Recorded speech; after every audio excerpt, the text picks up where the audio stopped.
Amén, familia. Si tiene una copia de la palabra de Dios, búsquela en el libro de Lucas, capítulo 4, versículos del 9 al 13. Son los pasajes que hemos estado estudiando en las últimas semanas y en la tarde de hoy continuamos precisamente haciendo lo mismo. Lucas capítulo 4, versículos del 9 al 13. Espero que tenga también a su mano una copia del bosquejo y pues quizás en el día de hoy no va a tener que escribir tanto como en otras ocasiones, pero sí siempre es provechoso hacer alguna anotación de algo que el Espíritu de Dios imprima o enfatice en nuestras mentes y en nuestros corazones. En el día de hoy, como ya hemos mencionado, nuestra iglesia local, amada iglesia local, ¿alguien dice amén? Nuestra amada iglesia local, recuerda que hace 25 años, en un 17 de agosto, celebramos nuestro primer servicio como iglesia allá por Ocoee, en Good Homes Road. De aquel grupo iniciador, en el 1997, aún están con nosotros presentes el hermano John, hermana Daisy, hermano Genio, pastor Marcel se hizo parte del ministerio en el 98, la hermana Rosita en el 99. En estos últimos 25 años, como iglesia local, hemos visto que la vida espiritual genuina es una jornada que esencialmente nos lleva en nuestra intimidad espiritual, en nuestro crecimiento espiritual, en nuestro servicio a Dios, inevitablemente nos lleva desde lo llano a lo profundo. Lo llano es la comodidad que nosotros perseguimos como seres humanos, nos empuja hacia lo profundo en nuestra intimidad con el Señor. Piense, por favor, en un barco que está en la orilla y que la jornada de ese barco no es tierra adentro, es mar afuera. Implica profundidades, implica aventuras, implica desafíos. La vida cristiana genuina, verdadera, es de esa forma. Nuestra intimidad espiritual con nuestro Padre Celestial nunca ha estado y nunca estará caracterizada con la comodidad. Requiere sacrificio, requiere profundizar. En los últimos 25 años, bajo la dirección del Espíritu Santo, hemos estado siguiendo los pasos del Señor Jesucristo y en ese proceso hemos aprendido a ver que Dios es bueno, que Dios es fiel, que Dios es justo, que Dios es santo, que Dios es misericordioso. En los últimos 25 años, nuestra proclamación como iglesia local de que la Biblia es la corte final de arbitraje para todos los asuntos de la vida del creyente, esa afirmación ha sido desafiada en cientos de ocasiones, en gran diversidad de formas, y ha sido desafiada en distintos niveles de intensidad. Los últimos 25 años han sido una batalla constante en el desierto de nuestra alma entre el enemigo el mundo, la carne y el eternamente victorioso Señor Jesucristo. Esa batalla se ha venido fraguando en el alma de cada creyente, parte de esta iglesia local. En el día de hoy damos gracias a Dios por habernos escogido para ser parte de su familia. Y más que ninguna otra cosa, glorificamos su santo nombre, porque en el momento glorioso de nuestra salvación, de nuestra conversión, la victoria y el poder del Señor Jesucristo sobre el pecado, Satanás, la tentación y la muerte, en ese preciso instante, esa victoria y ese poder se convirtieron en nuestra victoria y se convirtieron en nuestro poder. Damos gloria a Dios en esta tarde precisamente por eso. En el día de hoy, por medio de la enseñanza que Dios tenía preparado para nosotros para este día, vamos a continuar viendo que esta batalla espiritual continuará en nuestra vida durante el resto de nuestra existencia en este lado de la eternidad. La tarde de hoy nos vamos a enfocar en los engañosos y peligrosos dardos de fuego, así es como Pablo los llama, dardos de fuego que el adversario continúa lanzando, ha estado lanzándolos. En estos últimos 25 años vamos a identificar 4 dardos, y esos 4 dardos consistentemente desde el mero comienzo el enemigo ha estado lanzándolos en nuestra dirección y estamos convencidos de que continuará lanzándolos durante el resto de nuestra existencia individualmente, como familia, como matrimonio y sobre todo como iglesia. Vamos a identificar 4 de esos dardos ardientes, venenosos, engañosos, y vamos a ver cómo es que podemos utilizar la palabra de Dios para repelerlos. El ejemplo que tenemos en la Escritura de Cristo, que es nuestro Salvador, y cuando leímos hace un momento los pasajes bíblicos que han dado forma a la vida de nuestra iglesia, concluimos con 1 de Pedro, capítulo 2, 21, donde dice que para esto fuiste llamado, porque Cristo sufrió por vosotros para daros ejemplo, para que sigamos sus pasos. Él es nuestro ejemplo, nosotros seguimos su ejemplo, nosotros tratamos de imitarlo, a Él copiamos, queremos ser como Él, queremos que nuestro carácter se torne más y más a su semejanza.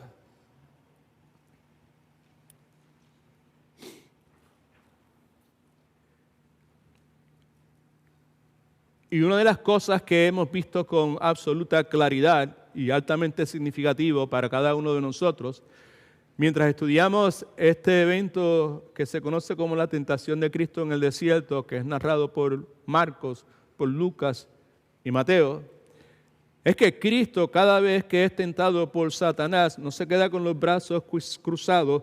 Cristo contraataca ferozmente. Y el instrumento que Cristo utiliza para contraatacar ferozmente es la palabra de Dios. Someto a su consideración desde el comienzo a lo que hemos ya considerado muchas veces, que la victoria nuestra sobre la tentación, sea con la que sea, tiene que ser siguiendo el ejemplo que Cristo nos dio. En otras palabras, que si vamos a tener victoria, necesitamos contraatacar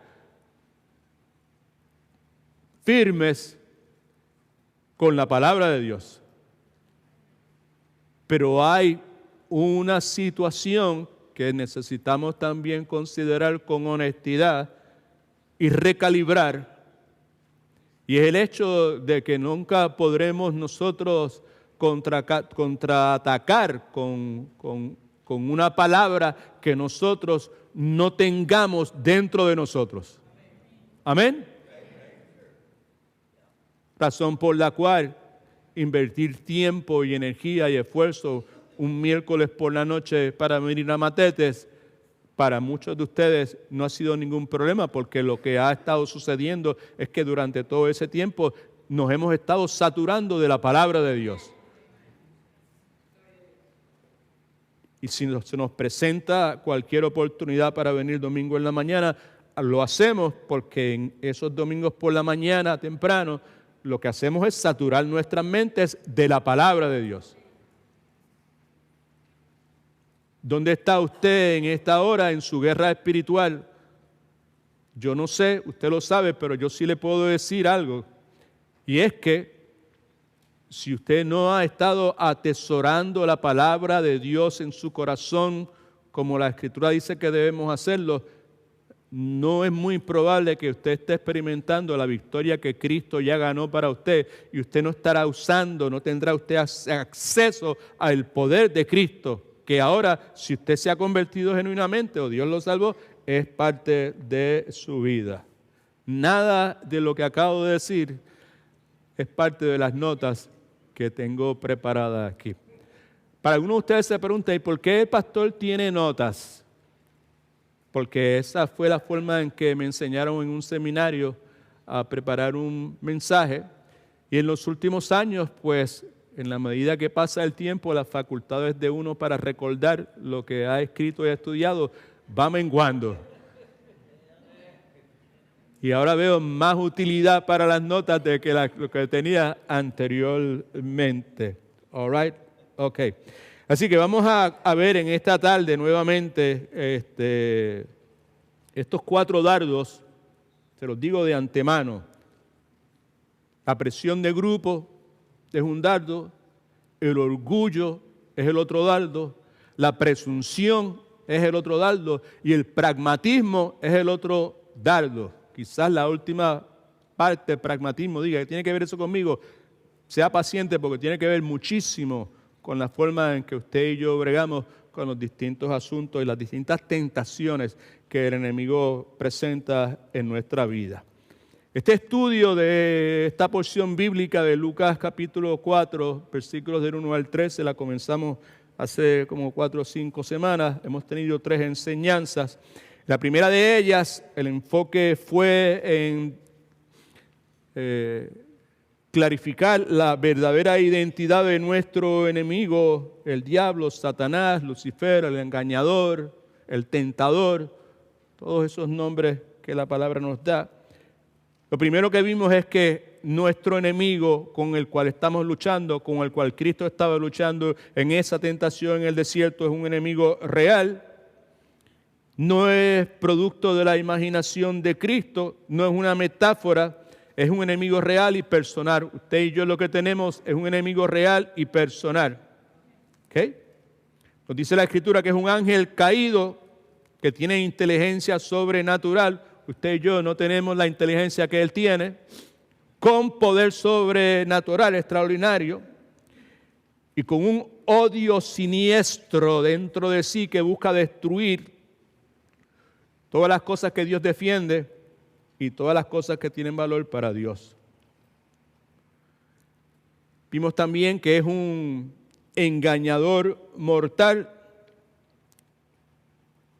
Vimos que, aunque suena un poco incómodo, es un creyente genuino en el sentido de que Satanás cree que Jesucristo es el Hijo de Dios y Satanás cree que en la autoridad de la palabra de Dios, aunque obviamente se opone a la palabra, aunque pervierte la palabra, tuerce la palabra y definitivamente rehúsa someterse a la autoridad de la palabra.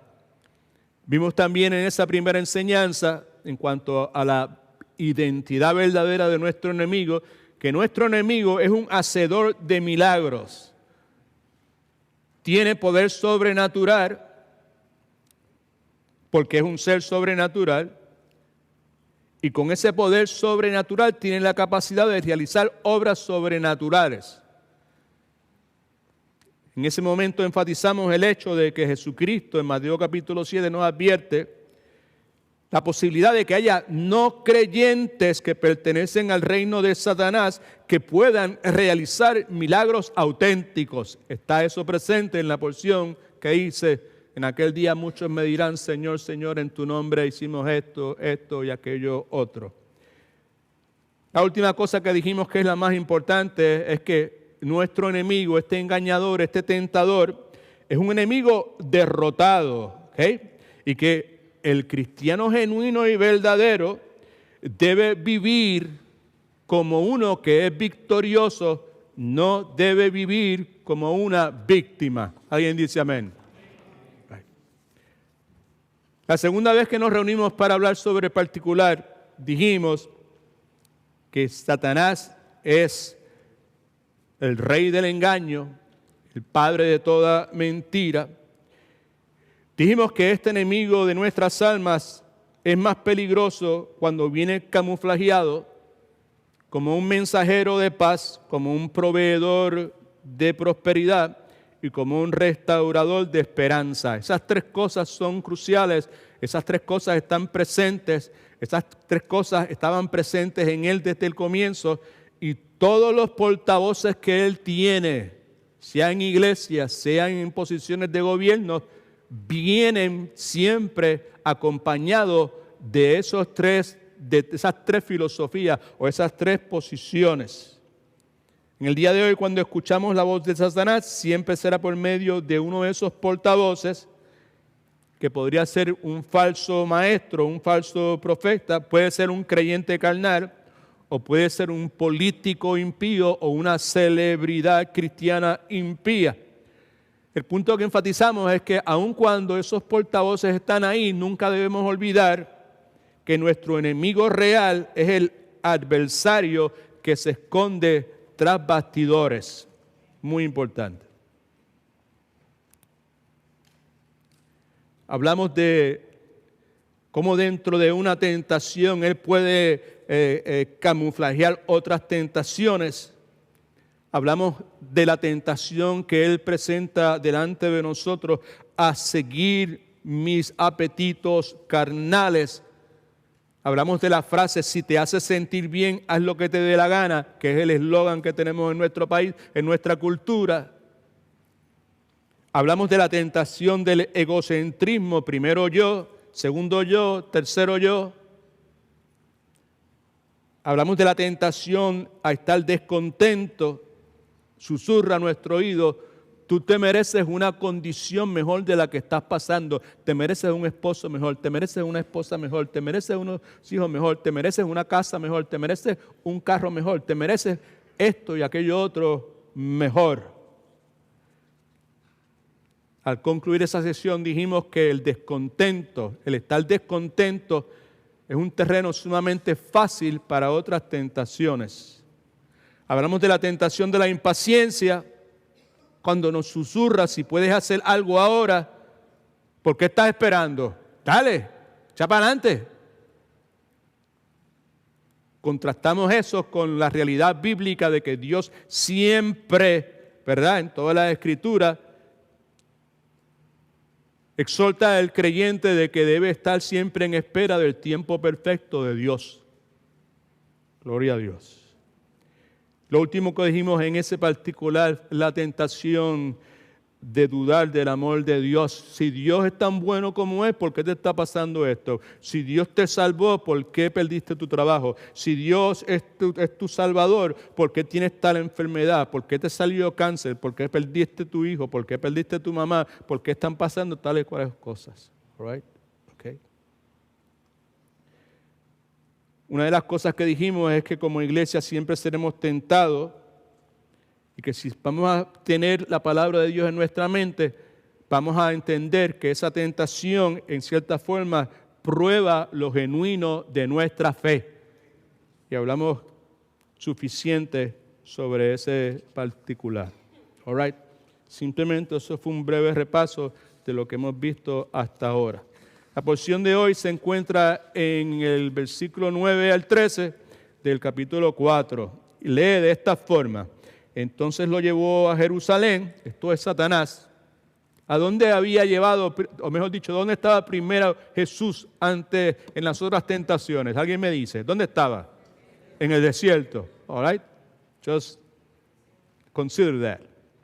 Entonces lo llevó a Jerusalén, le puso sobre el pináculo del templo y le dijo: si eres el Hijo de Dios, tírate de aquí abajo, pues escrito está: a sus ángeles mandará acerca de ti que te guarden, utilizando la palabra de Dios ahora, Satanás, astuto, y en las manos te sostendrán para que no tropieces con tu pie en piedra. Versículo 12, respondiendo Jesús le dijo: dicho está, no tentarás al Señor tu Dios. Y cuando acabó toda tentación, el diablo hizo lo que siempre hace cuando nosotros lo resistimos firmemente con la palabra de Dios: se apartó de él por un tiempo. Por un tiempo, porque mientras estemos en este lado de la eternidad, él siempre va a estar ahí, regresando. Y el asunto es que nosotros necesitamos hacer lo que Cristo hizo, siempre estar preparados con la palabra de Dios en nuestra mente y saber cómo debemos responder, con qué debemos responder. Alabado sea el nombre del Señor. Y la función nuestra como líderes, como pastores, como maestros, es equipar la iglesia para la obra del ministerio, para servir. El énfasis nuestro siempre debe ser no entretener a nadie, no buscar la aprobación de las personas, sino seguir el ejemplo de Cristo, que lo que hacía siempre era presentar amorosamente la palabra de Dios constituida en su evangelio. Así que, como hemos visto, todo verdadero creyente, quiera o no, está envuelto en una intensa batalla espiritual todos los días. ¿Alguien dice amén a eso? Hay un día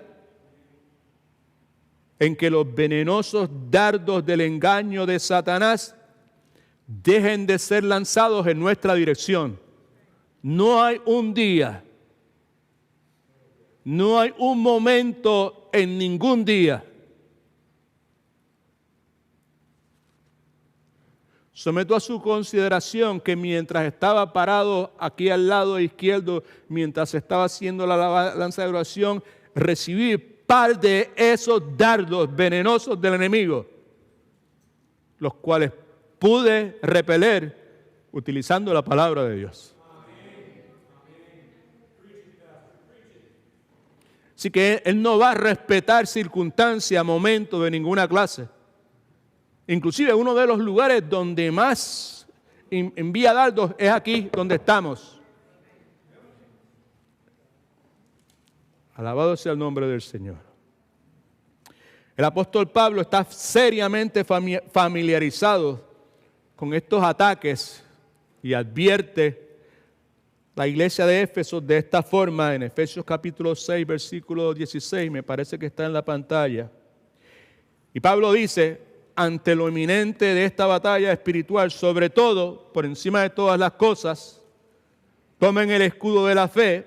¿Con qué propósito? Para que podáis apagar, ahí está la frase, todos, porque son varios, de distintas formas, de distintos colores, de distintas intensidades, todos los dardos de fuego del maligno. Pablo en esa porción está comparando estas infernales tentaciones del enemigo, porque todo viene del infierno como él. Pablo los compara con los proyectiles ardientes que eran lanzados contra los soldados romanos en ese momento histórico que se está viviendo. La sugerencia de Pablo es que un soldado sin un buen escudo estaba indefenso, y su situación sin un buen escudo, el escudo de la fe, era intensamente peligrosa. Y del mismo modo, usted y yo, si somos verdaderamente cristianos, encontraremos en esta batalla espiritual que es real, y también vamos a encontrar que nos vamos a convertir en el blanco de los dardos de fuego del maligno. Están dirigidos esos dardos dos direcciones que son altamente vulnerables. Mi corazón, de donde emanan mis afectos, mis valores y mi mente. En esa dirección es donde son lanzados estos dardos de fuego del enemigo. Como dije, vienen en distintas formas. Vienen en forma de tentaciones a vivir impuramente.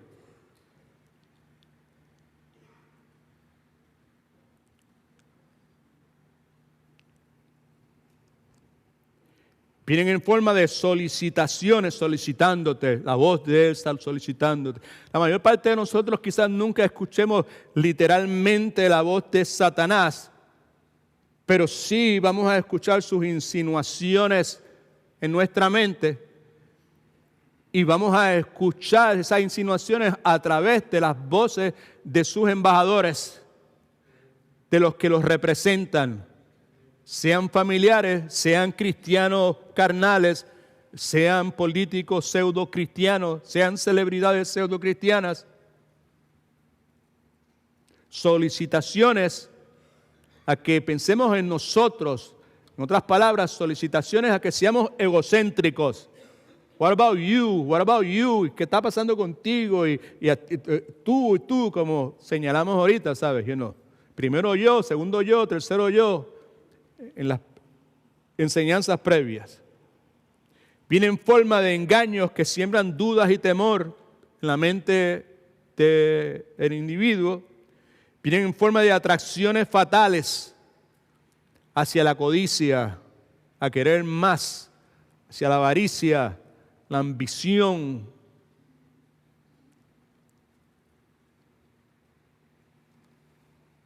Condiciones, actitudes que en el día de hoy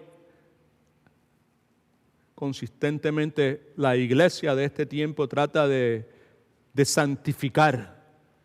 Codicia santificada, avaricia santificada, ambición santificada. Es lo que normalmente escuchamos, particularmente en los medios de comunicación. All right? El punto es que estos dardos siempre están dirigidos a destruir nuestra fe, nuestra confianza en Dios, nuestra obediencia a Dios y a perjudicar nuestro testimonio.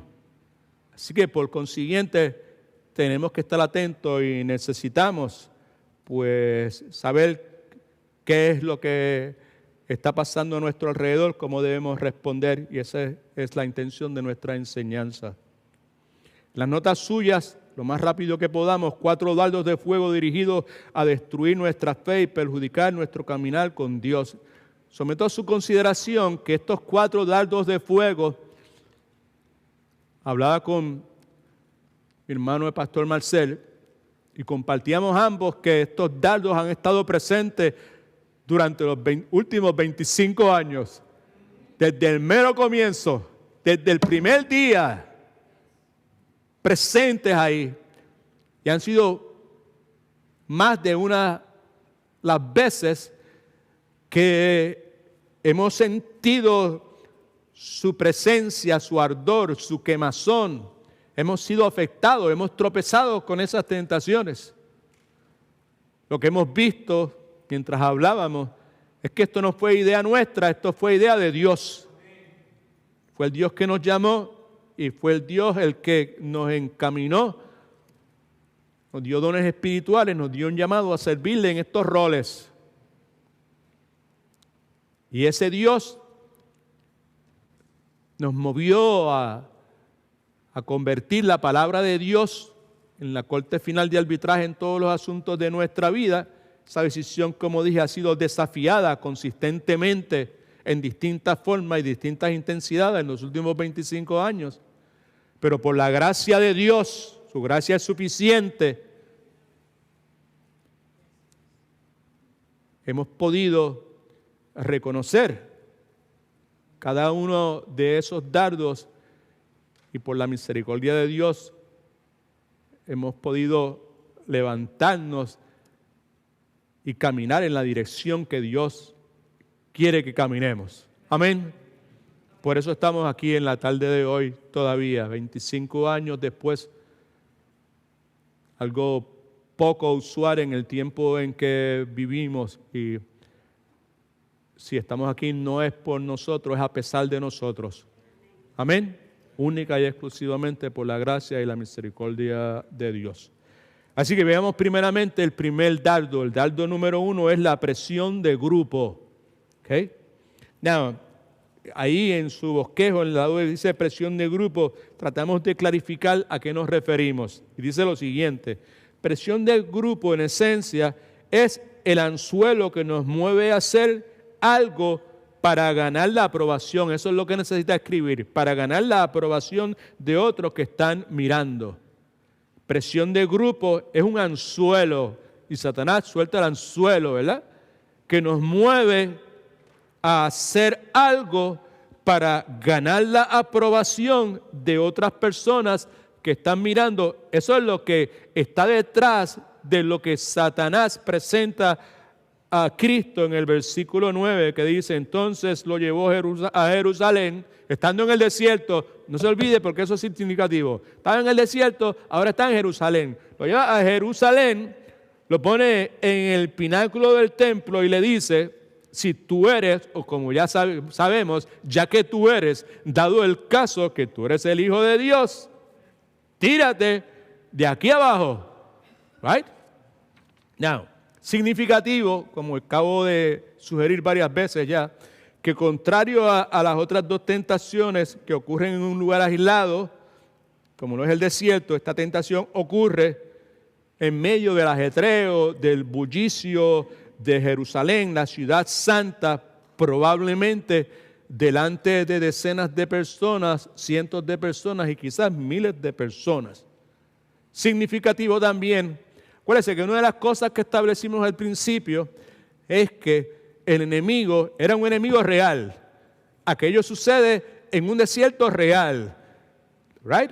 Cristo fue bautizado en un río real. Amén. Cristo tuvo hambre real.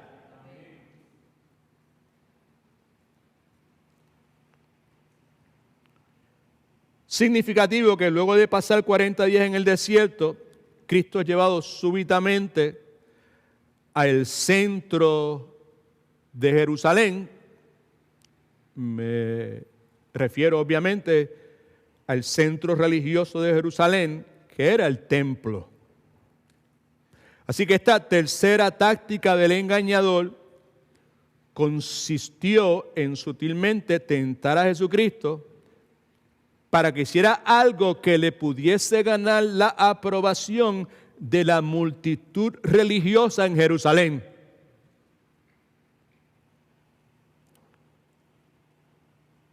De paso, en el norte de Galilea, Jesucristo era inmensamente popular. En Juan capítulo 6 nos dice que luego de la alimentación de los 5,000 con los pedacitos de peces y los pedacitos de pan, la gente estaba tan fascinada, estaba tan asombrada con lo sensacional del evento que habían presenciado, que ellos estaban tan entusiasmados con Jesucristo que querían hacerlo rey.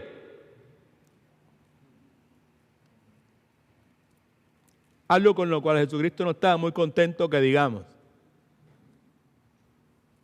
Pero en Jerusalén, que es donde el enemigo lleva a Cristo, la cosa es distinta. Jesucristo no es popular en Jerusalén. Jerusalén era el terreno de juego de los fariseos, los saduceos, los escribas. Así que la tentación aquí consistía en que Cristo, al hacer lo que Satanás le está sugiriendo, pudiese alcanzar o recibir la aceptación de los líderes religiosos de Israel. Ahora bien, esa tentación el día de hoy se conoce como presión de grupo. Y como señalamos hace un momento, tratando de definir un poco a lo que nos referimos, presión de grupo es el anzuelo que nos mueve a hacer algo para ganar la aprobación de otros que nos están mirando. Como iglesia, como líderes, al comienzo de nuestra iglesia, Pues fuimos atacados de esa forma y nos escogotamos, bien escogotados.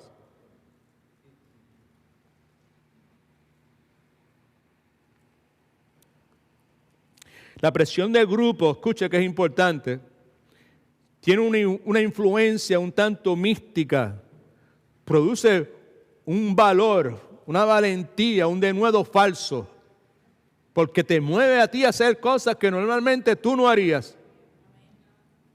Delante de un grupo grande, somos tentados a decir cosas, a hacer cosas, a presumir o a buscar la aprobación de otros. Algo que no haríamos cuando estamos ahí de uno a uno, personalmente. Yo no sé usted, pero en los últimos 25 años como siervo, pastor en esta iglesia y en First Baptist Center, Florida,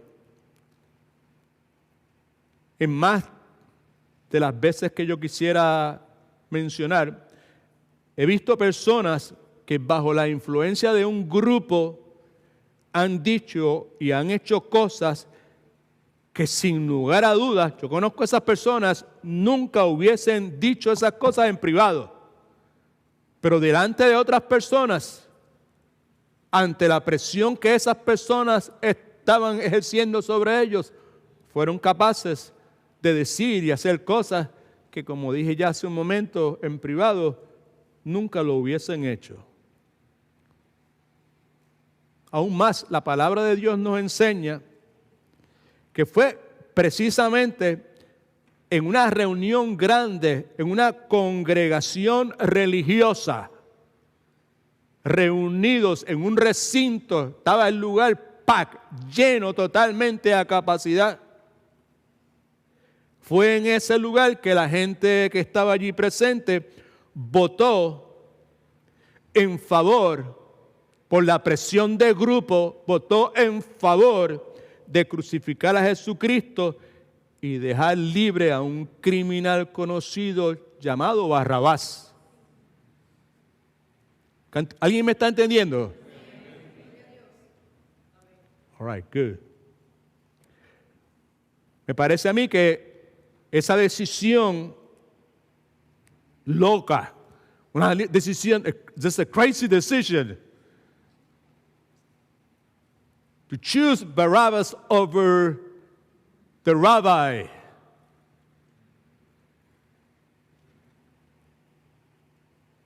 En la privacidad de su hogar, ninguno de esas personas, me imagino yo, que hubiesen tomado esa decisión. ¿Cuál es el punto? En los últimos 25 años hemos metido las patas, hemos tropezado. Y al mirar hacia atrás, lo que hemos visto, gloria a Dios, es que cada vez que hemos tropezado, lo que ha acontecido es que cuando estamos próximos a caer al piso y golpearnos, nos encontramos que aterrizamos en los brazos amorosos de nuestro pastor.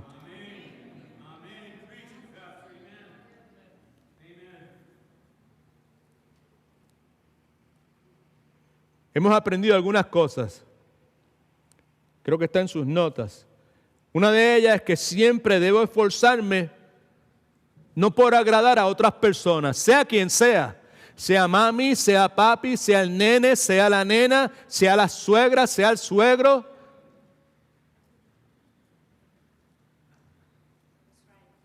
Siempre debo esforzarme por agradar a Dios y no a la gente.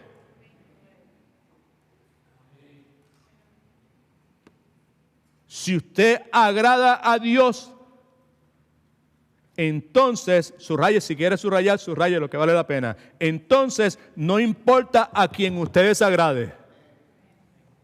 Después que Dios diga, good, fine, approval, like. Después que Dios le dé like, olvídese el resto. Pero si usted le desagrada a Dios, entonces no importa si mi esposo me dice like, si los nenes me dicen like, si la suegra me dice like, si mi mamá me dice like o si mi papá me dice like. No, vemos eso en la actitud del apóstol Pablo en 1 Corintios capítulo 4, versículos 3 y 4. Pablo está resistiendo la influencia de la gente. La palabra juzgar, juzgado, juzgó, juzga, se utiliza en 3 ocasiones en estos 2 pasajes bíblicos. Y el énfasis de Pablo es que la prioridad de él es agradar a Dios. En cuanto a mí, dice, en muy poco tengo el ser juzgado por vosotros, en otras palabras, agradar a ustedes, que ustedes me juzguen y ustedes me den ok, o por tribunal algún humano. Ni aún yo mismo me juzgo. Yo no quiero darme ok a mí mismo. Aunque de nada tengo mala conciencia, tengo una conciencia limpia. ¿Sabe por qué tengo una conciencia limpia? No porque fuera perfecto, sino porque conociendo la Escritura, sabía que todo lo que necesitaba para tener una conciencia limpia era confesar sus pecados y arrepentirse. Amén. Porque ya había sido sellado, comprado, lavado, justificado, limpiado en el nombre de Cristo, por el poder del Espíritu Santo. Pablo dice, aunque de nada tengo mala conciencia, no por eso soy justificado, porque la justificación no es por si tengo una buena o mala conciencia, es por la sangre de Cristo, la gracia de Dios. Pero el que me juzga es el Señor. En otras palabras, mi prioridad es agradar a Dios. A la iglesia de Tesalónica insiste en lo mismo. 1 de Tesalonicenses capítulo 2, versículo 4. Al contrario, si hablamos es porque Dios nos aprobó. Dios nos aprobó la aprobación. Si estamos hablando es porque Dios nos está dando su aprobación. Y nos confió el Evangelio. Gloria a Dios. Subrayo lo próximo. No procuramos agradar a los hombres. No estamos en la de agradar a los hombres. Los últimos 25 años hemos hecho una transición de buscar la aprobación y agradar a los hombres a simplemente agradar a Dios. Y si a alguien le desagrada, sorry. Amén. Ya no nos ocupa la mente, pero y si fulano se va, y si aquel dice esto, y aquellos, y si nos dicen que no, y si, that's not. En nuestras reuniones como concilio, en nuestras reuniones individuales, personales, pues esto es lo que dice Dios. Y si la gente piensa eso, la gente puede pensar lo que sea, pero esto es lo que Dios dice que hay que hacer y vamos a hacer lo que Dios dice.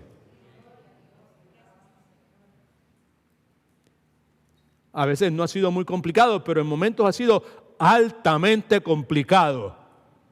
Amén. Así, de esa forma. Ahora, ese es el primer dardo, el dardo de la presión del grupo. Pero que usted se haya podido identificar con eso. Segundo, el dardo del orgullo. Y aquí se trata de la tentación a elevarme, a agrandarme, engrandecerme por encima de otros, haciendo alarde de mi posición y de mi privilegio. Versículo 9 nuevamente. Entonces lo llevó a Jerusalén, lo puso sobre el pináculo del templo y le dijo, si eres el Hijo de Dios, tírate de aquí abajo. Ya señalamos que Jerusalén era la capital religiosa, no solamente de Israel, sino de la tierra. El templo era el epicentro de toda la actividad religiosa, era un lugar sagrado en el cual residía la presencia de Dios y donde Dios habría de recibir la adoración que merecía. Lucas nos dice que desde un lugar elevado, en lo más alto de ese templo, el maligno tienta al Señor Jesucristo para que se enaltezca, para que se engrandezca a sí mismo ante los ojos de otras personas. En otras palabras, que la tentación era que entrara con arrogancia. Escuche que es importante, escuche que es bien importante. Paréntesis, ojalá que no se me olvide lo que voy a decir, pero voy a salirme de las notas. All right? Paréntesis. Cada domingo, cuando vamos a comenzar el culto, en los últimos 2 años, lo que hacemos es que un servidor o el pastor Marcel o cualquier otra persona que se designe comienza haciendo lectura de la palabra de Dios. ¿Cierto? Y yo aún tengo la mala costumbre para algunos, quizás no sea mala costumbre, pero tengo la costumbre de explicarle a ustedes qué es lo que vamos a hacer en esta tarde. Y comienzo siempre diciendo, vamos a hacer lo mismo que hacemos siempre. Yo voy a leer la palabra de Dios, luego de eso el pastor Marcel o el hermano tal o la hermana tal nos van a dirigir en oración. Y luego de eso nuestros hermanos, y hago así para los lados, ¿verdad? Nuestros hermanos nos van a dirigir en cánticos de alabanza y adoración a Dios. Nuestra exhortación es que cada uno de nosotros, esto es lo que digo siempre, cada uno de nosotros pues entremos a este lugar teniendo en mente la inmensidad de Dios, la grandeza de Dios, la pureza de Dios, la santidad de Dios. De forma tal que cuando abramos nuestras bocas y empecemos a hacer los cánticos, muchas son mis faltas y su gracia es mayor, pues nuestros corazones hiervan de gozo y de alabanza a Dios. Amén. Que nuestra mente esté enfocada en ese Dios. Gloria al Señor.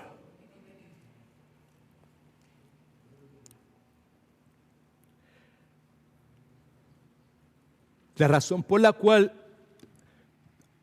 hago esos señalamientos es porque desgraciadamente la mayor parte de nosotros cuando entra a este recinto,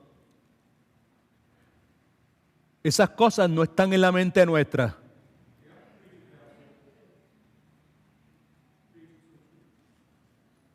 Quizás todavía está en mente el mal rato que pasamos en la casa. O el ajetreo de llegar a tiempo. Llegamos tarde, ya empezó, es siempre lo mismo. Y llegamos aquí prendidos en candela y gloria a Dios, gloria a Dios. ¿Cuántos están de acuerdo conmigo? Amén. Gloria a Dios. Right? Y en muchos casos la actitud continúa durante todo el servicio.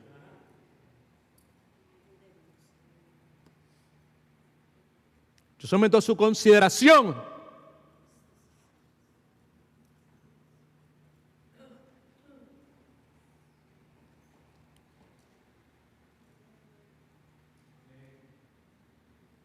que el problema no es su esposa, que el problema no es su esposo, que el problema no es el calor, que el problema no es el carro, que el problema no es que estoy cansado. El problema es que estamos en una batalla espiritual.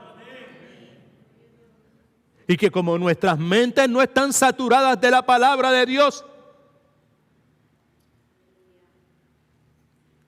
cuando los dardos empiezan a ser lanzados, usted y yo no podemos repelerlos.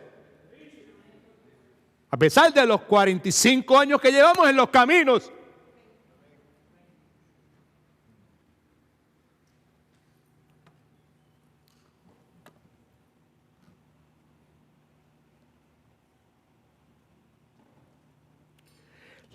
La tentación esta, aquí, de Satanás para Cristo, en gran medida era de que Cristo entrara con arrogancia en la casa de Dios.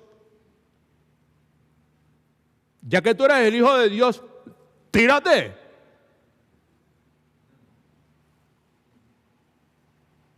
Todo el mundo va a saber quién tú eres.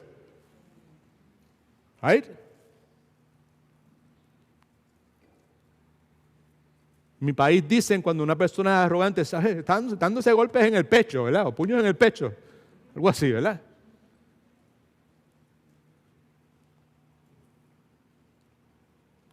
La palabra enseña que los fariseos fueron víctimas de esta tentación. Sus notas. Yeah, that's right. Porque los fariseos por lo regular entraban en el templo con una actitud orgullosa. Hello.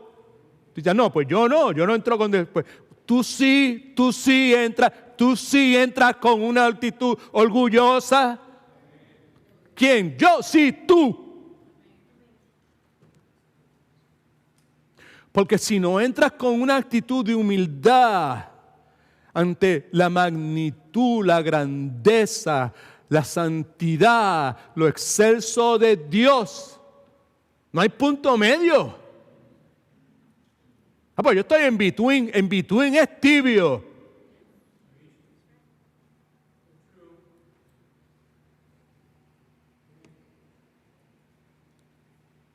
Entras con una actitud orgullosa, pues porque sabes que esta es la casa de Dios. En este momento estamos adorando a Dios. Y los que adoren a Dios lo deben adorar en espíritu y en verdad. Espíritu es con la actitud correcta. Verdad, con entendimiento correcto. Mi mente no está en la grandeza de Dios, en la pureza de Dios. Mi mente no está en la enorme bendición que tengo en este momento de estar rodeado de otros que al igual que yo han sido lavados por la sangre de Cristo. Voy a estar compartiendo hoy en el 28 de agosto del 2022 con mis hermanos, muchos de ellos con los cuales voy a pasar la eternidad con ellos. Eso no es lo que está en mi mente cuando entro.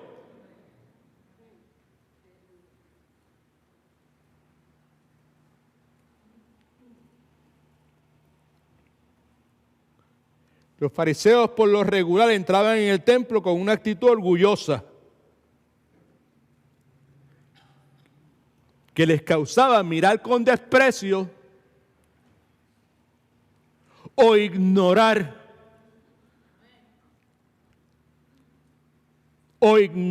a los demás mientras alardeaban arrogantemente. Estoy a punto de llorar porque muchas veces esa fue mi actitud y de mí Dios tuvo misericordia. Y mucha de la aflicción, y mucha de la adversidad, y mucha de la persecución, y muchas de las falsas acusaciones, Dios las permite con el propósito de purificar nuestras almas.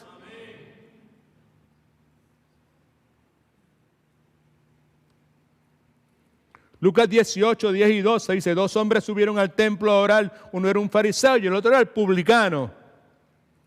El fariseo, ¿qué hacía?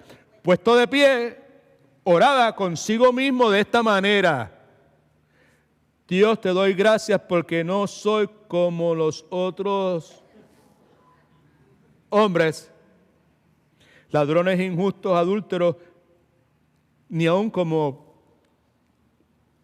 este publicano. Sabes muy bien que yo ayuno 2 veces a la semana y diezmo de todo lo que me gano.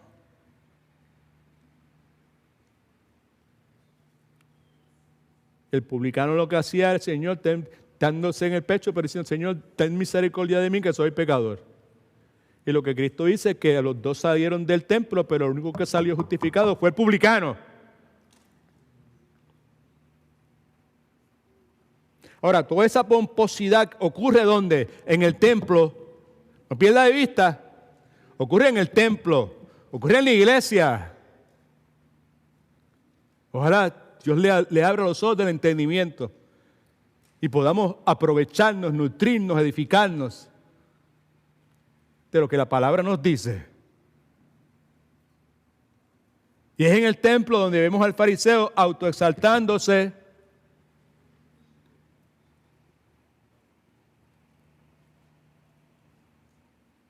autoexaltándose supuestamente debido a lo cercano que él estaba de Dios.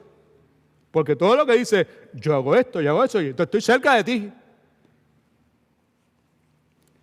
Y el punto que, ¿por qué estamos enfatizando todo esto? Pues porque Jesucristo desaprueba esa autopromoción y esa autoexaltación.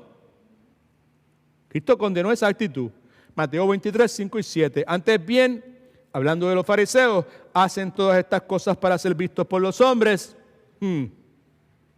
Lord.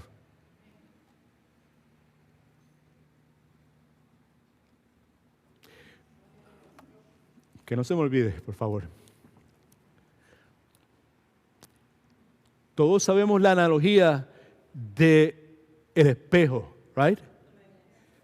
Y sabemos que Santiago nos habla de la palabra como el espejo. Y nos dice que uno se mira en el espejo y se ve tal como es. Y sabemos que mientras más cerca uno se mire en el espejo y más consistentemente uno se mire en el espejo, más claridad va a tener uno para poder ver todos los detalles de la imagen que se está viendo, entiéndase nuestra cara. En estos últimos 25 años, gracias a Dios, por la misericordia de Dios, decisiones que Dios nos ha llamado a tomar, muchas de ellas por nuestro amado hermano pastor Marcel, nuestro énfasis dejó de ser en muchas otras cosas sensacionales que podían atraer personas y nos enfocamos en la enseñanza de la palabra de Dios. Vivirla, ¿right? Lo que provoca que entonces, como estamos más expuestos a la palabra, al espejo, nos vemos con mayor claridad. ¿Cuántos me están entendiendo? Todo eso simplemente para decirle que ahora cuando me miro en el espejo y miro hacia atrás en mi vida como pastor de esta iglesia, puedo decir con cierto sentido de vergüenza, pero al mismo tiempo alabando a Dios, que hubo muchos momentos en mi vida donde yo era el fariseo, donde yo anduve buscando la autopromoción, buscando la autoexaltación. En aquel momento, pues no lo veía de esa forma, pero en el día de hoy, gracias a la proximidad que por la gracia de Dios estoy teniendo y porque estoy envejeciendo y porque he tenido que enfrentar mucha adversidad que me ha empujado a ningún otro fuente de alivio que no sea la palabra de Dios, pues ahora puedo ver con claridad que aquello simplemente fue autopromoción, autoexaltación. Quizás por eso es que tengo ganas de llorar, por la alegría de que Dios no me sacó como una bolsa como me pudo haber sacado y tuvo misericordia de mí.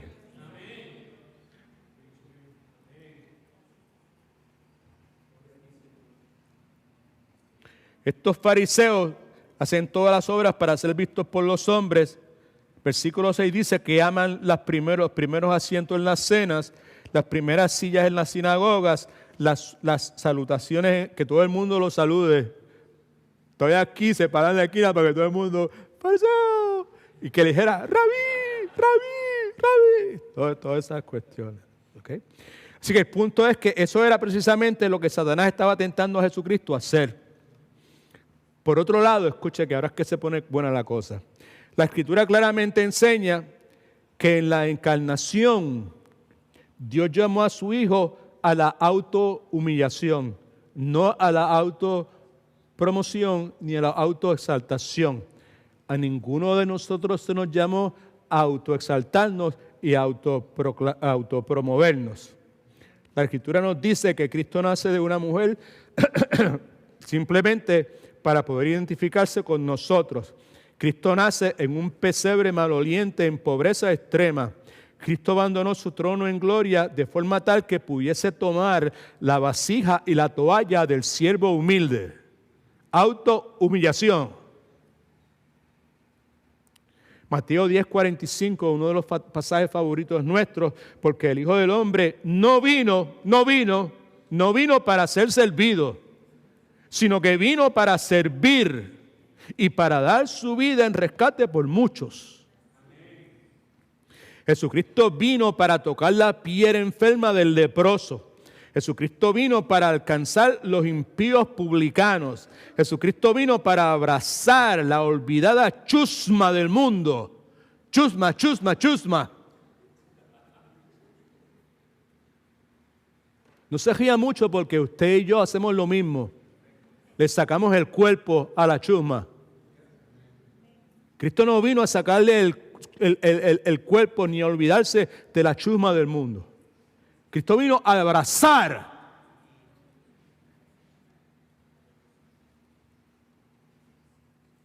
Cristo vino a restaurar la esperanza del huérfano y del indigente. Cristo, dice la Escritura, eso no son cosas que me estoy inventando yo, eso es lo que dice la Escritura. Cristo vino a consolar las viudas abandonadas. Y más que nada la Escritura nos dice que Cristo vino para convertirse en pecado por nosotros al morir como un criminal condenado, experimentando la forma más cruel de pena capital, que es la tortura de la cruz. Autonegación. Satanás, autopromoción, autoexaltación. Dios, autohumillación. Sin lugar a dudas, esta tercera tentación, camuflajeada bajo un manto de religiosidad, que eso es muy importante para nosotros. La intención es que Cristo perdiera de vista la misión humilde que el Padre le había encargado. Por lo tanto, era una tentación a considerarse a sí mismo. Escuche, ¿cuántos son de Cristo? ¿Cuántos están en Cristo? Pues si usted es de Cristo, está en Cristo, esto aplica a usted también.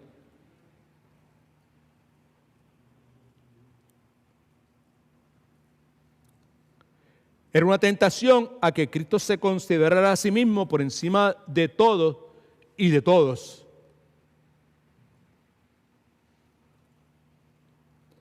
Una tentación para que Él se viese como algo demasiado especial como para codearse con gente tan humilde.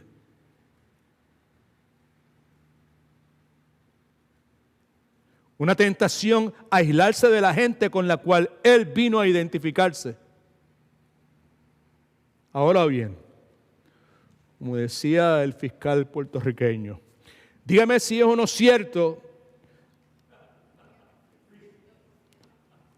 que este es el mismo tipo de tentación que usted y yo experimentamos. La tentación a engrandecernos por encima de los demás.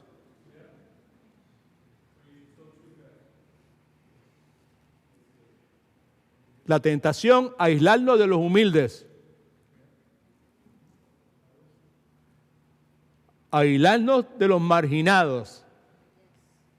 A aislarnos de los rechazados. Es la tentación a que nos sirvan en vez de nosotros servir a otros.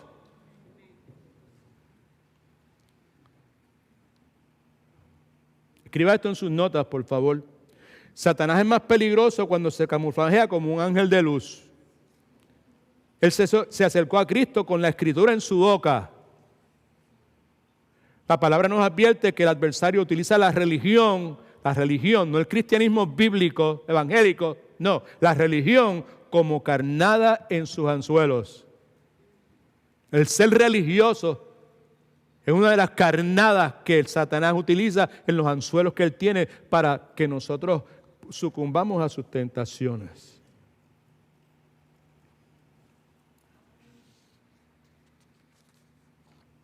Es interesante, quiero mencionar esto bien brevemente porque me llamó mucho la atención. Hay una advertencia que Pablo le hace a Timoteo cuando le dice que tienes que ser cuidadoso al momento de seleccionar los ancianos en la iglesia.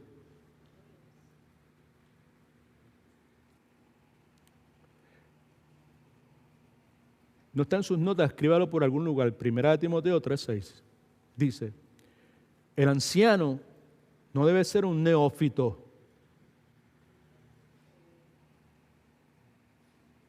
¿Qué es eso de neófito? En este caso quiere decir un recién convertido. ¿Por qué, Pablo?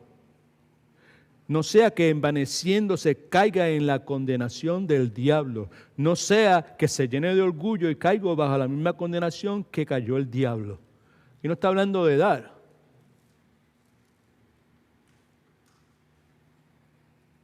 En otras palabras, que en la iglesia una persona no debe ser elevada muy rápido a una posición alta antes de que pueda manejar esa elevada promoción. No tiene que ver si estudió o no estudió. No tiene que ver si ha hecho esto, aquello, esto. Tiene que ver con el carácter. Tiene que ver con el compromiso. Tiene que ver con el amor genuino por la palabra de Dios, por la obra de Dios. Pablo dice que esa fue la condenación que el diablo sufrió. Ahora, déjeme leer esto bien rapidito. Creo que va a estar en la pantalla, la porción bíblica, Ezequiel 28. Dice, el profeta Isaías nos dice que Satanás cayó de su posición elevada cerca del trono de Dios. ¿Por qué estamos leyendo esto? Porque estamos diciendo que este segundo dardo de fuego es el orgullo. Right? Mire lo que dice. Ezequiel capítulo 28, 11, 15, creo que está en la pantalla. It is. All right, good. Dice, vino a mí palabra de Jehová diciendo, hijo del hombre, entonces entona lamentaciones sobre el rey de Tiro y dile, así ha dicho Jehová el Señor, todo es rey de Tiro, todo eso en referencia a Satanás. Tú eras el sello de la perfección. Está hablando de Satanás en su momento original. Tú eras el sello de la perfección, lleno de sabiduría y de acabada hermosura. En Edén, en el huerto de Dios, estuviste presente. De toda piedra preciosa, vea cómo es la cosa ahora, de toda piedra preciosa era tu vestidura, de cornerina, de topacio, de jaspe, crisólito, berilo, onice, de zafiro, carbuncio, esmeralda y oro. Los primores de los tamboriles y flautas fueron preparados para ti en el día de tu creación.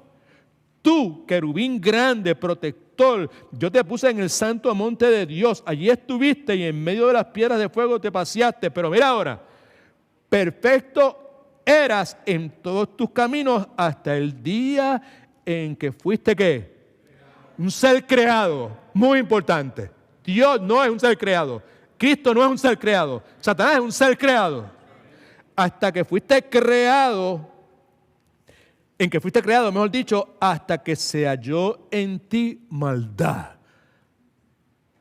La caída del diablo que Pablo está haciendo referencia. El profeta Isaías también nos habla de la caída de Satanás debido al pecado del orgullo. Es importante recordar que todo orgullo es un intento de elevarnos a nosotros mismos, no solamente por encima de otros, sino por encima de Dios.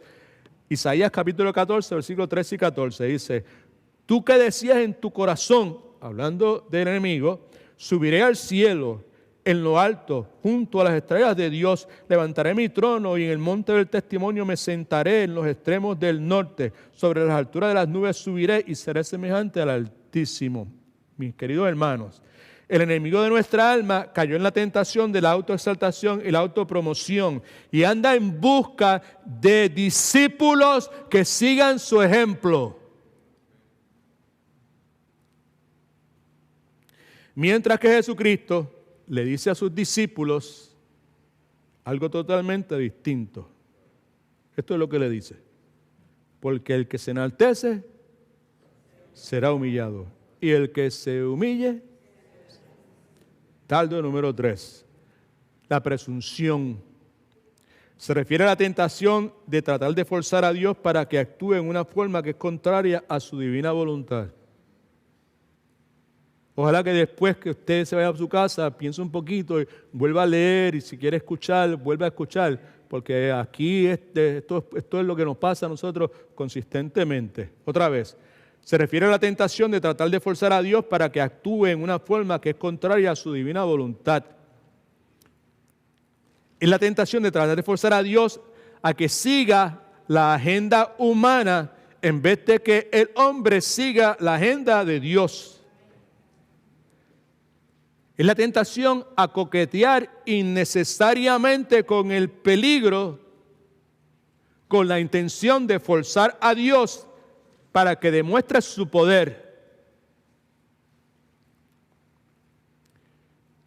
El engañador, el tentador, sigue el patrón de la primera tentación cuando le dice a Jesucristo: ya que tú eres el Hijo de Dios, si tú eres el Hijo de Dios, o ya que tú eres. Dado el caso de que todos sabemos que tú eres el Hijo de Dios. Y otra vez, esa expresión claramente deja ver que el diablo sabía que Jesucristo era quien Jesucristo reclamaba ser. Ya que tú eres el Hijo de Dios. Satanás había escuchado al Padre cuando Cristo fue bautizado por Juan el Bautista, Padre diciendo: este es mi Hijo amado, en el cual tengo complacencia. Así que en la primera tentación Jesucristo contesta al adversario afirmando que no solamente de pan vivirá el hombre, sino de toda palabra que sale de la boca de Dios. Está afirmando su dependencia del Padre.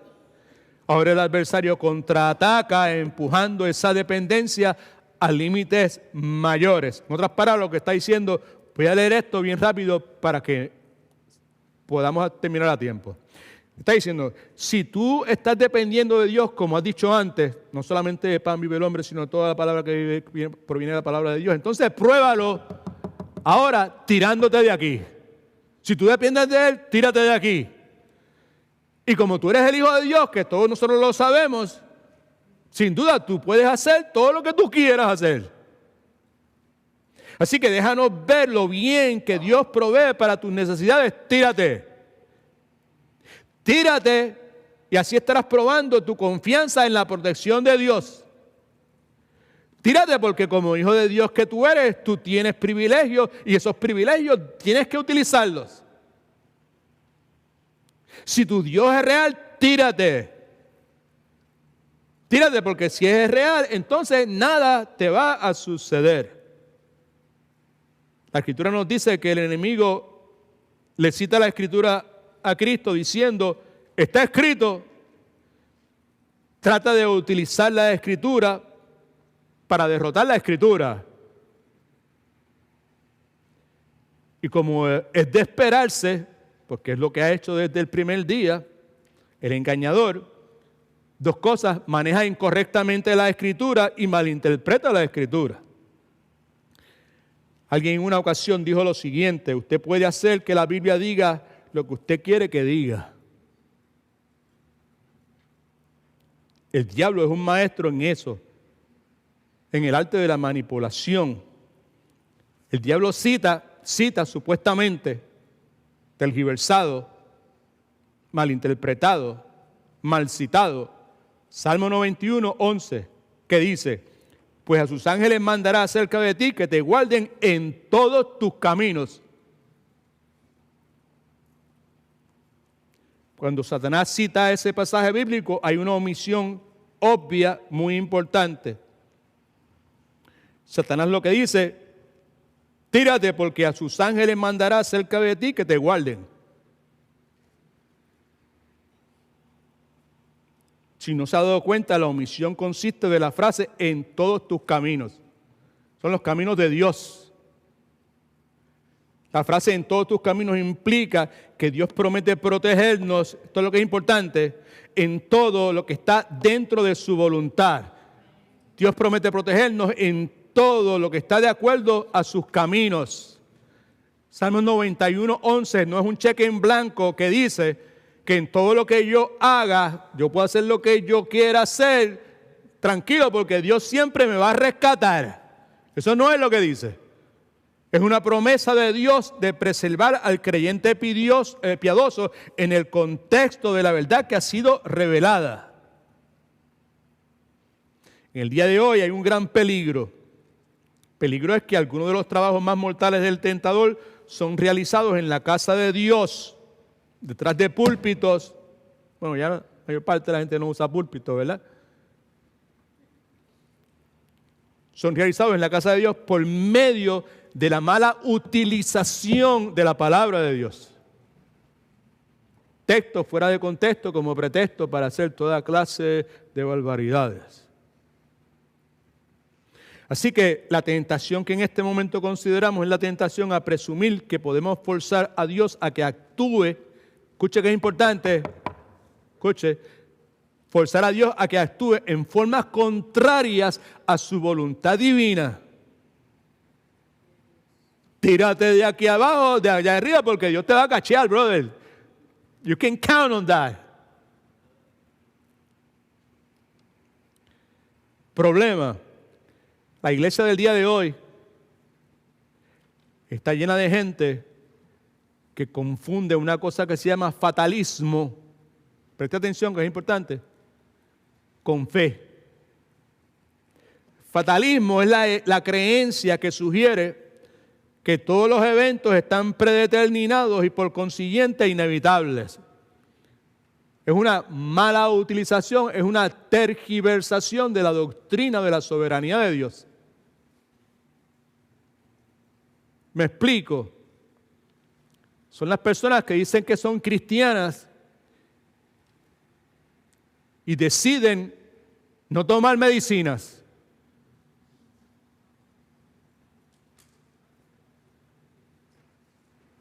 Personas que creen que Dios los va a sanar, no importa la enfermedad, sea la que sea. Por lo tanto, rehúsan ir al médico, por lo tanto, rehúsan tomar algún medicamento. Hay algunas sectas que no le permiten a sus miembros tener transfusiones de sangre.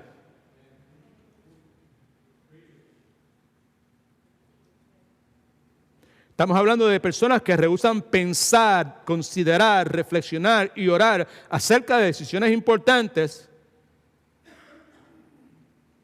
Son personas que esperan que la misericordia de Dios va a anular. Escucha que es importante y muchos de nosotros eso es lo que hacemos. Son personas que esperan que la misericordia de Dios es tan grande, son frescas cada mañana, pastor, son muy grandes su fidelidad. Piensan que la misericordia de Dios va a anular sus malas decisiones. Porque Dios es soberano.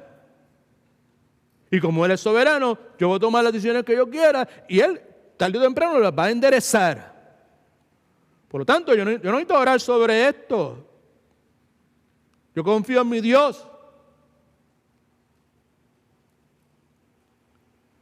Son personas que piensan que no tienen que velar lo que sus hijos adolescentes ven y hacen, si vienen o no vienen a la iglesia, porque Dios ha dicho, enseña al niño en su camino y cuando sea viejo nunca se apartará de él. Esas personas lo que piensan, lo que dicen es porque enseña al niño en su camino. Cuando era niño yo lo llevaba a la iglesia y él estaba bien contento y en Vacation Bible School él tomó una decisión por el Señor y ya está ahí. Ahora que haga lo que le dé la gana, que vea lo que quiera ver, que entre y salga, que traiga lo que quiera traer, no importa, porque tarde o temprano pues no se va a apartar del Señor. Es una soberana malinterpretación de lo que el pasaje está diciendo. Pero yo he conocido muchas personas que dicen de esa forma, piensan de esa forma y actúan de esa forma. Son las personas que oran, Padre, no nos dejes caer en tentación, pero en ninguna forma censuran lo que entran y ven en la televisión. En ninguna forma ven y censuran lo que entra en el internet o en el teléfono de ellos.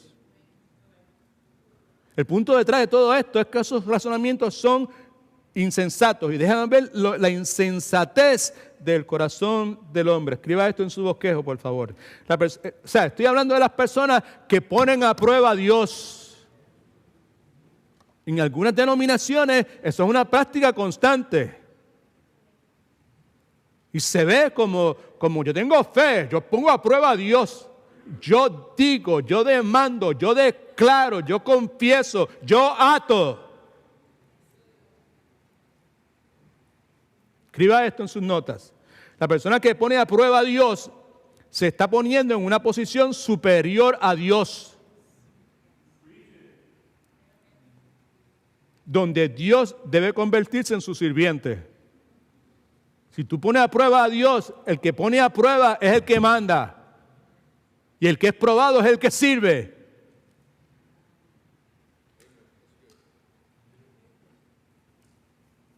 Los últimos 25 años he aprendido que cada vez que nos salimos de la revelada voluntad de Dios, no tenemos promesa de la protección divina. Nunca debemos dictarle a Dios la forma en que Él debe cumplir sus promesas. Y la persona que se la pasa probando a Dios actúa irresponsablemente. Y por último dardo, el pragmatismo. Se refiere a la tentación que propone que el fin justifica los medios. Y las manos te sostendrán para que no tropieces con tu pie en piedra. En otras palabras, el tentador tuerce la Escritura al insinuar que los ángeles iban a cachar a Jesucristo en una forma sensacional y que todo el mundo iba a quedar encantado con lo que vieran. Tírate, Dios te va a cachar, y una vez que Dios te cache, todo el mundo va a quedar loco contigo y todos se van a convertir en tus seguidores.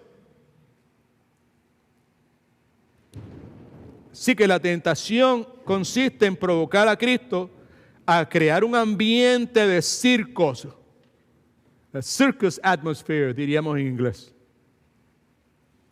Crear un ambiente sensacional de circo y de entretenimiento y toda esa cuestión con el propósito de traer una multitud y para ganarse la aprobación del público. Ahora bien, escucha que es importante, si Cristo se hubiese tirado, hubiese aterrizado en las manos de los ángeles, que es lo que la Escritura señalaba, sin duda la gente se hubiese entretenido, la gente se hubiese asombrado del acto que habían visto. Pero le pregunto respetuosamente y con humildad, ¿cree usted que al ver eso la multitud hubiese caído en convicción de pecado?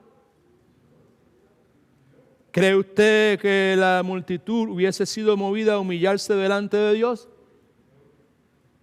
¿Cree usted que la multitud hubiese sentido la necesidad de perdón y redención?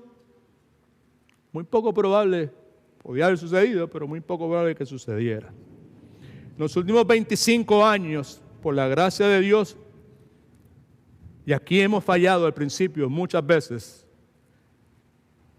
hemos aprendido a identificar y resistir la tentación a atraer mucha gente por distintos medios. Resistir la tentación a atraer mucha gente por medio de conciertos. Resistir la tentación de atraer mucha gente a través de dramas. John, you remember Grace Café? Right? Superar la tentación de atraer mucha gente por medio de eventos espectaculares.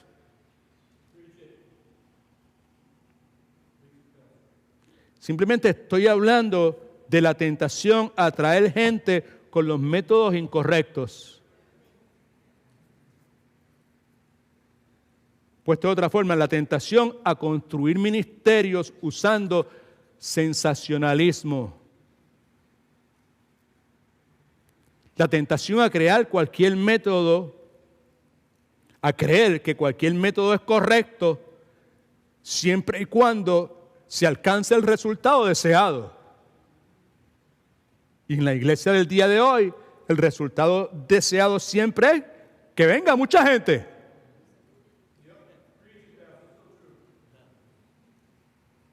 Por experiencia propia, he aprendido que el pragmatismo en la iglesia siempre trae consigo la tentación a abaratar, to cheapen, aguar, water down, diluir el evangelio. Esas cosas es necesario hacerlas en el nombre de atraer un grupo mayor de personas. No hable de esto, no mencione tal o cual pecado, no diga tal o cual cosa. A golpes hemos aprendido que ese no es el método que Dios ha escogido para salvar a la gente. Porque lo sensacional, escuche por favor, siempre apela a la carne. Escriba esto en sus notas, por favor. El sensacionalismo apela a la carne y cuando lo superficial, esto no es lo superficial, esto es lo profundo. Right? Al comienzo le dije que la jornada nuestra ha sido de lo llano a lo profundo, de lo superficial a lo profundo. Las cosas que nos preocupaban antes no son las cosas que nos preocupan ahora. Las cosas que nos enfogonaban antes ya no nos enfogonan. Las cosas que requerían, o sea, tanta atención, ahora no. It's nothing. Aquí lo importante es que Dios esté agradado de lo que estamos haciendo.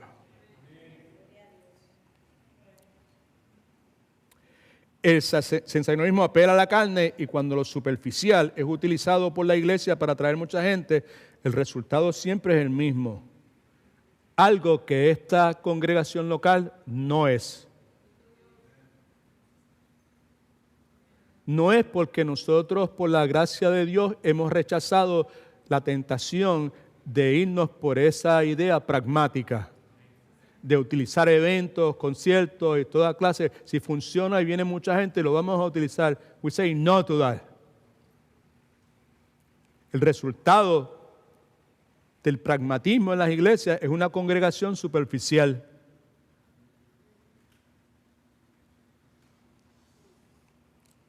En el día de hoy, como iglesia, rechazamos los métodos sensacionales y estamos comprometidos a continuar utilizando los métodos delineados por Dios en su santa palabra. Wow, Dios tiene métodos delineados en su santa palabra. Yes. El método de Dios para ganar al mundo es por medio de lo que el Espíritu Santo llama la locura de la predicación del mensaje de Cristo crucificado y resucitado. Ahora, déjeme terminar que estoy esperando para llegar a este punto. ¿Ok? Right. Escuche bien, por favor. 1 Corintios capítulo 1, versículos 18 y 25. Después de tropiezos, después de momentos en que hemos acertado, después del aprendizaje que Dios nos ha dado, aquí es donde estamos. Hasta aquí es donde nos ha traído el Señor. El Señor que nos ha traído hasta aquí, estamos seguros que nos llevará el resto del camino. Esto es lo que en realidad es la razón de ser y es lo que nos mueve como iglesia. 1 Corintios 1, 18, 25. La palabra de la cruz es locura a los que se pierden, pero a los que se salvan, esto es, a nosotros, es poder de Dios, pues está escrito, destruirá la sabiduría de los sabios, frustrará la inteligencia de los inteligentes. ¿Dónde está el sabio? ¿Dónde está el escriba? ¿Dónde está el que discute asuntos de este mundo? ¿Acaso no ha enloquecido Dios la sabiduría del mundo? Puesto que el mundo mediante su sabiduría no reconoció a Dios a través de las obras que manifiestan su sabiduría, agradó Dios salvar a los creyentes por la locura de la predicación. Escuche ahora, los judíos piden señales y los griegos piden sabiduría, pero nosotros predicamos a Cristo crucificado. Para los judíos ciertamente un tropezadero y para los gentiles una soberana locura. En cambio, para los llamados, tanto judíos como griegos, Cristo es poder y sabiduría de Dios, porque lo insensato de Dios es más sabio que los hombres y lo débil de Dios es más fuerte que los hombres. En los últimos 25 años hemos aprendido y visto que la predicación simple y el evangelismo personal, no las campañas evangelistas con las celebridades y con las superestrellas y con los coros y con todas las manipulaciones y todos los trucos, nada, no eso. El evangelismo personal de Cristo, el evangelio, sin bombos ni platillos, son suficientes para salvar al mundo. Esa es la metodología de Dios. 1 Corintios capítulo 2, 1, 5. Así que hermanos, cuando yo fui a vosotros para anunciaros el evangelio de Dios, no fui con excelencia de palabras o de sabiduría, pues me propuse no saber entre vosotros cosa alguna, sino a Jesucristo y a este crucificado. Nada más. Y estuve entre vosotros con debilidad, con mucho temor, temblor, con vulnerabilidad. Y ni mi palabra ni mi predicación fueron con palabras persuasivas de humana sabiduría, sino con demostración del Espíritu y de poder, para que vuestra fe no esté fundada en la sabiduría de los hombres, sino en el poder de Dios. En el pasado, en el presente, muchas personas que se han llamado como cristianos han seguido a Cristo por razones equivocadas. Señales, milagros, sanidades, panes, peces. Muy interesante que en el ministerio del Señor Jesucristo frecuentemente Cristo recortaba a las multitudes. Recortaba a las multitudes. Intencionalmente recortaba a las multitudes. ¿Cómo lo hacía? Por medio de una predicación que llamaba a vivir por fe y que llamaba a comprometerse, a entregarse. Toma tu cruz, sígueme. El que no me ama a mí más que a madre y a padre, no puede ser mi discípulo. Mencioné ahorita que en Juan 6 sucede la alimentación de los 5,000. La gente está fascinada con lo sensacional, inaudito, increíble de lo que ha pasado. Right? Querían que Cristo se convirtiera en rey. Querían hacer rey a Cristo. El versículo 15, creo. Y Cristo se disgustó grandemente con eso. Y Cristo empezó a recortar la multitud. En Juan capítulo 5, versículos 53 y 54, permítame leerlo. Esto es lo que dice. Jesús le dijo, de cierto os digo, este es el llamado, esta es la predicación, un llamado a vivir por fe y un llamado a comprometerse, a entregarse totalmente. Estas palabras que mucha gente no entiende, es un llamado a comprometerse y a entregarse completamente al Señor. Si no coméis de la carne del Hijo del Hombre y bebéis de su sangre, no tenéis vida en vosotros. El que come mi carne y bebe mi sangre tiene vida eterna y yo lo resucitaré en el día final. Al oír esto, muchos de los discípulos dijeron, dura esta palabra, ¿quién la podrá oír? Un poco más adelante, versículos 66, 68 y 69, dice estas palabras con las cuales vamos a cerrar nuestra enseñanza en el día de hoy. Desde entonces muchos de sus discípulos volvieron atrás y ya no andaban con él, recortando las multitudes. Dijo entonces a los 12, ¿queréis acaso iros también vosotros? Respuesta de Simón Pedro, Señor, ¿a quién iremos? Tú tienes palabras de vida eterna. Mi esperanza es que cada uno de los que aquí se encuentran presentes en esta hora también puedan decir con absoluta y total seguridad lo que Pedro dijo en el versículo 69. Y nosotros hemos creído y conocido, apartados de mí, hacedores de maldad, porque nunca os conocí. Pedro no está en ese grupo. Dice Pedro, nosotros hemos conocido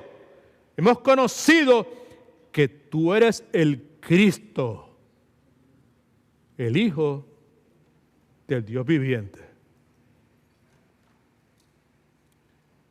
Sí que el ministerio de Cristo se construye sobre la predicación en el poder del Espíritu Santo. No se construye sobre la superficialidad de señales, de prodigios. Cristo no estaba en busca de decisiones al instante. Levante su mano, pase al frente. He was not looking for that. Cristo estaba en busca de discípulos verdaderos, duraderos. Cristo nunca trató de manipular las multitudes por medio de trucos. Antes bien, lo que hacía era confrontarlos con el Evangelio. Cristo sabía que quienes le seguían por lo espectacular regularmente eran superficiales poca profundidad espiritual, inconversos mayormente, curiosos pero no entregados. Así que lo último que escribimos en sus notas fue lo siguiente: y es nuestro sentir por el resto de nuestros días, con la ayuda de Dios. Precisamos mantenernos alertas al engaño seductor del pragmatismo que sugiere que el fin justifica los medios en todas las esferas de nuestra vida, no solamente en la iglesia, en tus decisiones diarias, en lo que decides hacer, dónde decides ir, qué decides comprar, qué decides, todo ese sinnúmero de cosas. La razón por la cual tenemos que estar atentos es porque el hecho de que algo trabaje no implica que sea necesariamente correcto. Amén. Subraye eso, highlight that.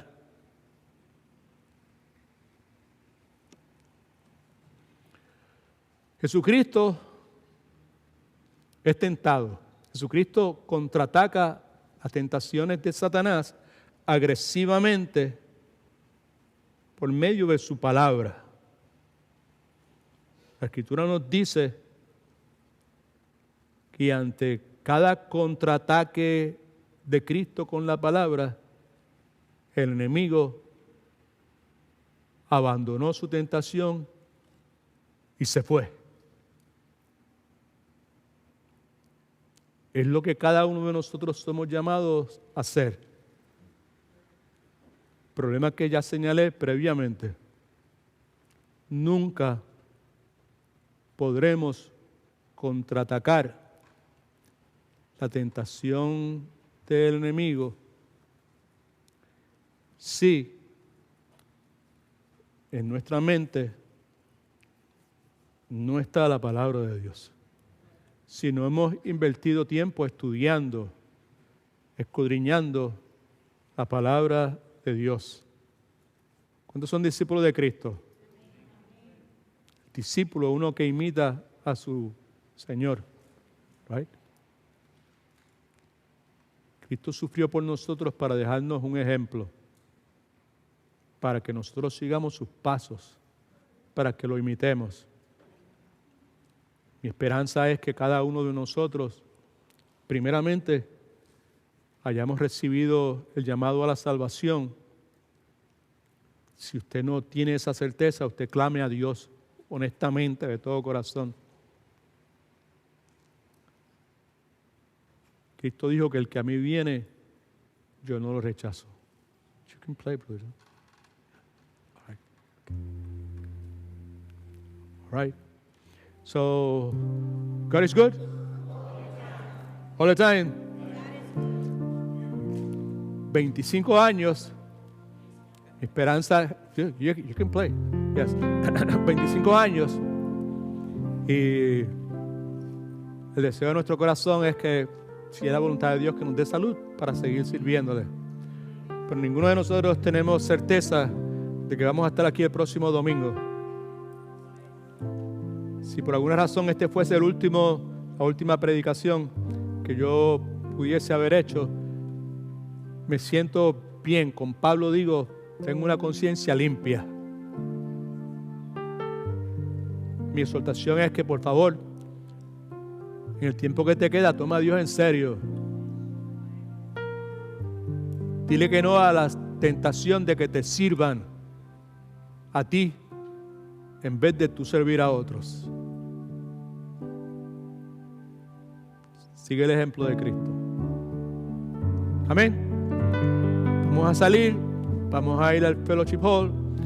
Allí nos está esperando unos alimentos que fueron preparados por muchos de ustedes. La esperanza es que podamos compartir un buen rato y celebrar en el amor del Señor.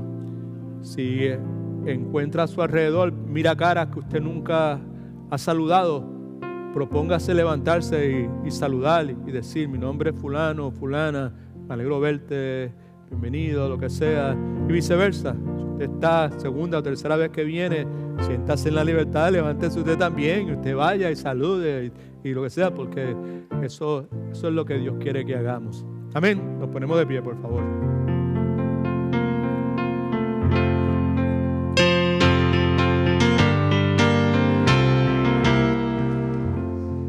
Padre, muchas gracias te damos en el nombre de Jesús por el privilegio que nos das de haber estado aquí, Señor. Gracias por estos 25 años que han pasado. Gracias por las muchas personas que tú traíste, por medio de ellas, Señor. Tú realizaste tu labor, Padre. Te rogamos por aquellos que lo hicieron correctamente, por sus familiares, donde quiera que estén en este momento, Señor, por sus vidas. Te rogamos que en el tiempo que nos quede, que nos ayude a vivir por fe, con un compromiso genuino y verdadero a ti, Señor. Bendice estos alimentos, gracias por haberlos provisto, que seamos siempre agradecidos, que siempre estemos dispuestos a compartir con otros, Señor. En el nombre de Jesús oramos. Amén. Cantamos.